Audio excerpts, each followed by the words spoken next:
Merci. Et c'est la suite des vraies voix avec Philippe Bilger, le magistrat honoraire qui est avec nous. Françoise Degois, c'est son jour, c'est mercredi. Philippe David, les débats des vraies voix qui se poursuivent.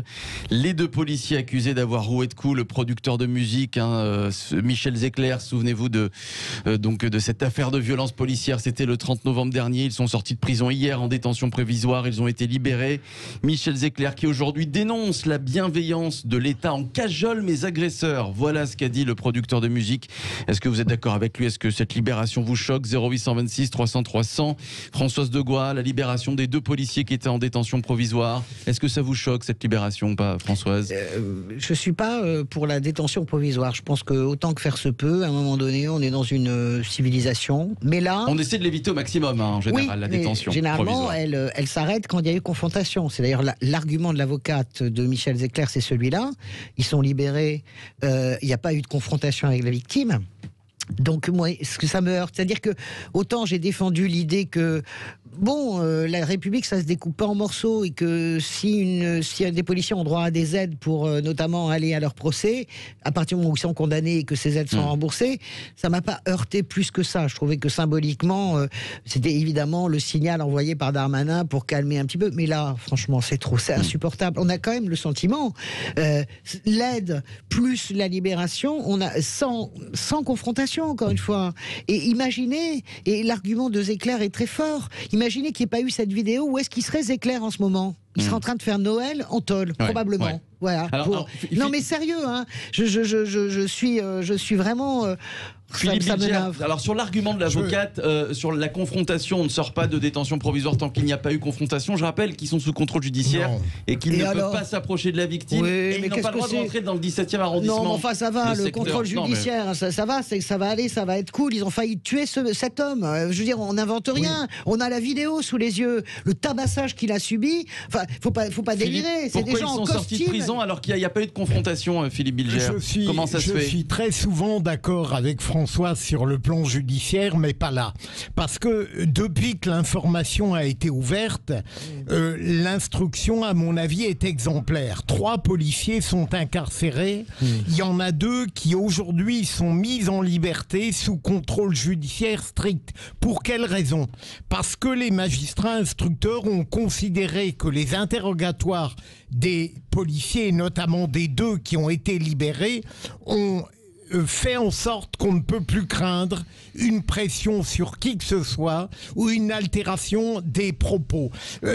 Je comprends bien la réaction de Michel Zecler, entendons-nous, elle n'est que trop fréquente de la part de victimes. Encore récemment, j'ai lu dans la presse que la famille d'une victime mettait en cause le fait que la personne accusée d'un fait grave était libérée. Moi, je trouve au contraire, et sans vouloir tomber dans le paradoxe, que là, on a la manière dont la justice devrait fonctionner en général. C'est-à-dire qu'à un moment donné, la détention provisoire doit être arrêtée pour aboutir à un contrôle judiciaire ou à une liberté pure et simple. Quelle est l'exception? Alors, paradoxalement, il faudrait que tout le temps, on soit comme ça. Or, il y a des détentions provisoires, évidemment, il y a des délais stricts qui sont imposés, qui sont parfois trop longues, et parfois même des mises en liberté qui, à moi, m'apparaissent choquantes. Mais ça vous choque pas, le fait qu'ils aient été libérés sans la confrontation avec la victime,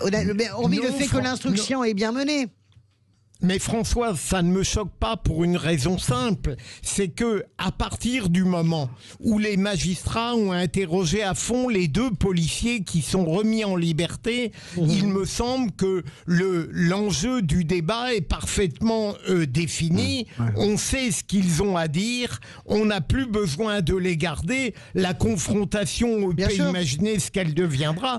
Donc moi je trouve que la justice, et peut-être je suis en train de choquer nos auditeurs, est exemplaire. Alors, Philippe David, une incarcération courte, un contrôle judiciaire, et voilà. Philippe David, évidemment, c'est le procès qui va compter. Hein. Oui, évidemment, c'est le procès qui va compter. Mais je comprends tout à fait que la victime soit choquée. Oui. Parce qu'ils ont passé 15 jours en prison pour un tabassage en règle, c'est particulièrement choquant. Surtout, ils sont policiers, tu comprends ce que je veux te dire? Ils ont l'obligation, il n'y a pas de bémol, ils ont l'obligation d'exemplarité, Philippe. Il y a aussi une chose dont vous avez parlé, François. Philippe, pardon, excuse-moi Philippe, ça veut dire il faut bien comprendre que l'instruction ne dit pas la vérité, elle la recherche. Oui, non, mais c'est pas ce que je disais, mais je termine rapidement mon propos. pardon, Mais je crois que depuis la loi Guigou, mais moi je suis pas juriste, contrairement à vous, mon cher Philippe, l'incarcération doit être l'exception. Alors bien c'est sûr. Depuis toujours. Bien sûr, depuis toujours. Non, en mais fait, je crois hein, que c'était surtout dans la loi non, Guigou. mais parce qu'elle l'avait réaffirmé, Non, elle, en tant c'est ça. que garde des Sceaux. Mais Donc c'est ça la l'idée, question se pose. générale. Moi, je comprends tout à fait qu'on soit choqué. Je comprends tout à fait qu'on soit choqué, mais je pense qu'il y a eu d'autres cas. Il y a eu un cas qui a fait beaucoup crier les policiers il y a une semaine, de la libération d'une femme qui avait tué un policier alors qu'elle était sans permis, ivre et positive au cannabis à Villeneuve-d'Ascq. Elle l'a tué, il avait 24 ou 25 ans. Et elle est sortie de prison là. Les policiers sautaient à pieds joints et on les comprend tout à fait.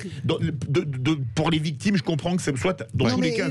La justice n'est pas la vengeance. C'est ce que je dis. Je ne dis pas que la justice est la vengeance. J'ai pas dit ça. Je dis qu'il y a quelque chose là, il y a un amoncellement, on peut avoir raison judiciairement et tort sur le plan quand même moral et politique quand même. Allez, on va se détendre un petit peu.